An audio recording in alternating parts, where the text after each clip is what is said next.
মৰিগাঁৱৰ এক গুৰুত্বপূৰ্ণ খবৰ মৰিগাঁও আৰক্ষীয়ে নৱবৰ্ষৰ প্ৰথম দিনটোতে ভাল খবৰ দিলে 52 জনকৈ ব্যক্তিক বিগত বছৰত মৰিগাঁও জিলাৰ বিভিন্ন থানাৰ এলেকাধীন অঞ্চলৰ পৰা চুৰি হৈছিল মোবাইল ফোনসমূহ আৰক্ষীয়ে উদ্ধাৰ কৰা 52টা মোবাইল বছৰৰ প্ৰথমটো দিনতেই আৰক্ষী অধীক্ষকৰ কাৰ্যালয়ত জ্যেষ্ঠ আৰক্ষী অধীক্ষকৰ নেতৃত্বত 9খন থানাৰ ওসি সমূহে প্ৰকৃত গৰাকীৰ হাতত গতাই দিয়ে মোবাইল ফোনসমূহ হেৰুৱা বা চুৰি হোৱাৰ পিছত আৰক্ষীৰ ওচৰত দাখিল কৰা অভিযোগৰ ভিত্তিত আৰক্ষীয়ে কেৰালা মেঘালয় আদি ৰাজ্যৰ পৰা উদ্ধাৰ কৰিছিল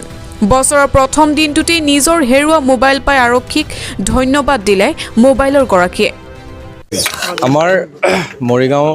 জিলাৰ আমি 9খন আমাৰ আৰক্ষী থানা আছে আৰু তাত 9খন থানাত যোৱা ডিচেম্বৰ মাহত আমি 52টা মোবাইল ফোন আমি ৰিকভাৰ কৰিছিলোঁ আৰু সেইকাৰণে একচুৱেলি আমাৰ এনেকুৱা নহয় যে প্ৰত্যেক মাহতে আমাৰ ৰিকভাৰী হৈ থাকে কেতিয়াবা 40টা কেতিয়াবা 50টা এনেকুৱা হৈছে ৰিকভাৰী কিন্তু এইবাৰ আমি আমাৰ SSP ছাৰৰ নিৰ্দেশত আমি কি কৰিলোঁ বছৰৰ প্ৰথম দিনটোতে সকলোবোৰ আমাৰ OC-সকলক মাতি পেলাই আৰু যিসকল ভিক্টিম আছিলে যাৰ মোবাইল হেৰাইছিলে কাৰোবাৰ 6 মাহ কাৰোবাৰ 4 মাহ কাৰোবাৰ 3 মাহ যিখিনি মোবাইল আমি ৰিকভাৰী কৰিলোঁ সেই মোবাইলখিনি আজি আমি বছৰৰ প্ৰথম দিনাখনতে আমি SP অফিচত তেওঁলোকক আমি হাতে হেণ্ড অভাৰ কৰিছোঁ সেইটো মই ভাবোঁ যে এটা পজিটিভ দিশ আমিও ভাল পাইছোঁ যে তেওঁলোকৰ হেৰুৱা মোবাইলবিলাক আমি উদ্ধাৰ কৰি পেলাই হাতত দিব পাৰিছোঁ বহুতৰ এটা ধাৰণা যে মোবাইল এটা হেৰালে আৰক্ষীক কমপ্লেইন দিয়া আছে আৰক্ষীয়ে এনেই এইটো কমপ্লেইনটো ৰাখি থোৱা বুলি বহুতে ভাবে কিন্তু আচলতে আৰক্ষীয়ে তেনেকুৱা কথা নহয় কাৰ্যক্ষেত্ৰত যে কৰে সেইটো প্ৰমাণ হৈছে মানে এটা পৰ্টেল আছে CEIR তাত আমাৰ সময় লাগে কাৰণ মোবাইলটো যেতিয়া হেৰাই বা মোবাইলটো চুৰ হয়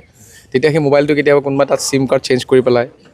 ইউজ নকৰে বহুত দিন যেতিয়া ইউজ কৰে তেতিয়া আমি ডিটেক্ট কৰিব পাৰোঁ টাইম লাগে মোবাইলটো কেতিয়াবা হয়তো যদি মৰিগাঁৱত হেৰাইছে বা মৰিগাঁৱৰ পৰা চুৰ হৈছে সেই মোবাইলটো গৈ পেলাই কেতিয়াবা আপুনি কেৰালাটো পাওঁ